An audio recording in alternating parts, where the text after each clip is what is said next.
Duílio, o que a gente vê, eu, por exemplo, acho que o único jogador que vocês negociaram é o Robert Renan, que eu acho que esse menino é um craque de bola.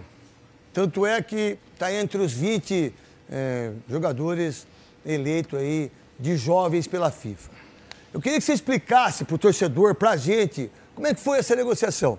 Robert Renan, Mantuan, Duqueiroz, o Pedro agora para o Zenit, que é a preferência do Zenit, e o Yuri Alberto. O que a torcida está muito brava com você em relação a esses 4 jogadores e com o Corinthians, você como presidente, o que foi isso? Qual foi a ideia? Por que fez isso?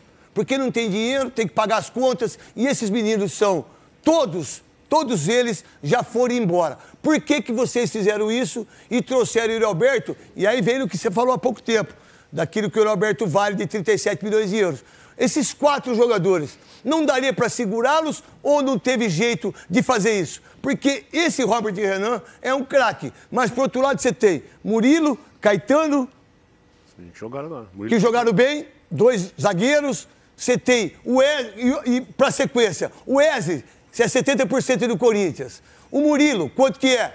O Biro, quanto que é? O Adson. O Felipe Araújo, quanto que é? O Adson, quanto que é? Felipe Augusto, me perdoe. Quanto que é esses meninos? E se tem já proposta para eles e se você vai vender esses meninos também? Vamos lá, né? Primeiro, a primeira negociação. O Corinthians tinha necessidade, o mercado não tinha um centroavante. Nós estávamos há muitos anos atrás, né, de encontrar.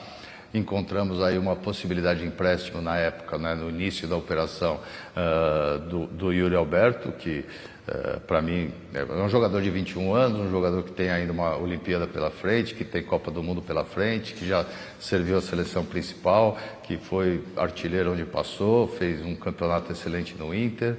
Bom, é uma oportunidade, um jogador que poderia nos acrescentar muito, assim como nos ajudou muito no ano passado, assim que chegou. Veio por empréstimo primeiramente. Depois tínhamos a necessidade de ter um centroavante e ele voltaria para o Zenit, né?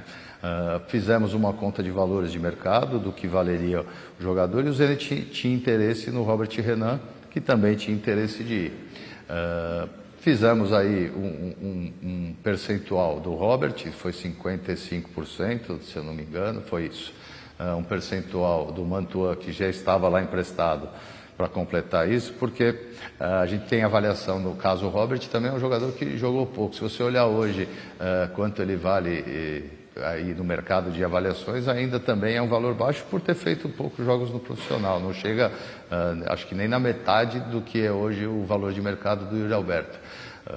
Mas foi também por uma opção por posição. A gente precisava de um centroavante. O Yuri fez um excelente ano no ano passado, fomos muito bem. Como eu coloquei, chegamos em quinto e fomos à final da Copa do Brasil.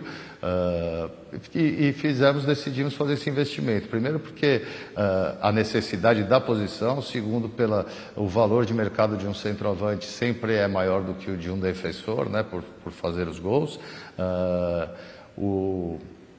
O Robert, a gente tinha aqui essas peças, como o que você colocou muito bem, tinha ainda o Raul Gustavo, que é canhoto, tem o Murilo, que é canhoto, temos o Caetano, que é canhoto, que já estava jogando no Goiás na época para adquirir experiência, fazendo bons campeonatos. Então, a opção foi uma parte técnica da necessidade que a gente tinha de um centroavante e a sobra que a gente tinha de zagueiro. E para completar, foi uma parte do Mantuan, que gostaria de ficar por lá, e uma parte do Duqueiroz. Em troca veio, não estou colocando o Pedro nisso, porque o Pedro é um negócio totalmente à parte. O Pedro foi feito à venda agora, o Zenit tinha a prioridade, mas nem precisou usar, porque a única proposta que recebemos, infelizmente, foi a do Zenit, né? Então ele fez uma proposta, discutimos, tentamos melhorá-la e acabamos chegando nesse formato de 50% por 9 milhões de euros, mantendo ainda 30% do futuro, né? Da futura venda, caso ele seja vendido.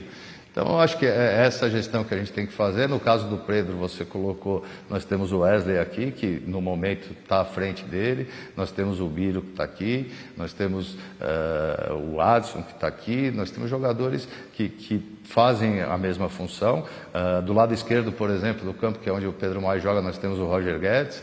Então, a gente viu qual é a forma da gente fazer um dinheiro para que a gente possa cumprir os compromissos e que a gente não afete o desempenho do time, que já não é bom, né? Para a gente que não enfraqueça o elenco atual. Então, eu poderia vender o Yuri, poderia vender o Roger, esses têm proposta, né? Porque são jogadores mais rodados, mas eu enfraqueceria o elenco. Nós temos que melhorar no Brasileiro, temos uma disputa de título pela frente, queremos chegar na Libertadores e Copa do Brasil do ano que vem, e a venda do Pedro não nos tiraria isso, e o Pedro continua com a gente até o ano que vem. Então, foi a forma que a gente entendeu que traria menos prejuízo à parte técnica, mas que também daria para a gente a condição de manter os nossos compromissos, para que a gente não tenha um prejuízo maior, como, por exemplo, um transfer ban.